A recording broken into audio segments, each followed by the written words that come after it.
ата заң күні ауысама. Өйткені Қазақстан тарихындағы жаңа конституция, халықтық конституцияны қабылдау жөніндегі референдум осы көктемде өтеді. Сонымен 15 наурыз республикалық референдум күні.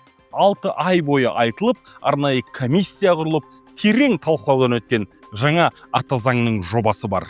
Ендігі мәселе референдумға жаппай қатысу, таңдау жасау.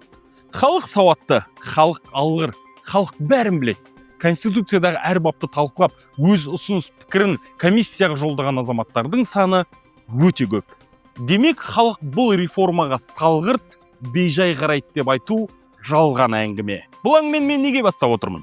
Қараңыз, Дина Елгезек шетелде жатып, мынадай пост жариялапты. Шетелге кеткен адамдардың өсетін әдеті ғой енді.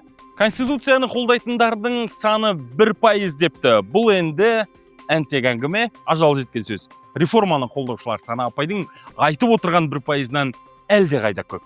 Өйткені халық дәл осы конституциялық реформадан үлкен үміт күтеді. Кешегі талқылау кезінде халық тарапынан байқалған зор белсенділік қазақтың өз болашағына бейжай қарамайтынның айқын белгісі. Апамыздың жынына тиген, шетелде тыныш жатқызбаған осы челлендж екен. Біз тек көзімізге көрінген, назарымызға бірінші іліккен фотоларды ғана ала салдық. Бұның ішінде жаста, жасамыста, ақында, саясаткерде, қайраткерде, қарапайым азаматтар да жүр. Осы тұлғалардың бәрі ақымақ, ақылды тек Дина апамыз болғаны ма? Қойсай. Қоя алмаймын. Далаға басымды қоя алмаймын. Бояушы дегенге сақалын бояпты деген әңгіменің кері болып тұр. Референдумға деген бұндай бояушылардың талайын көретін шығармыз.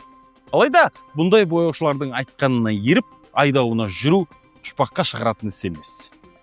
Әр қазақ өз болашағы үшін, ұрпағының барақат өмірі үшін 15 наурыз күні референдумға барады, өз таңдауын халықтың болашағы үшін таңдауын жасайды.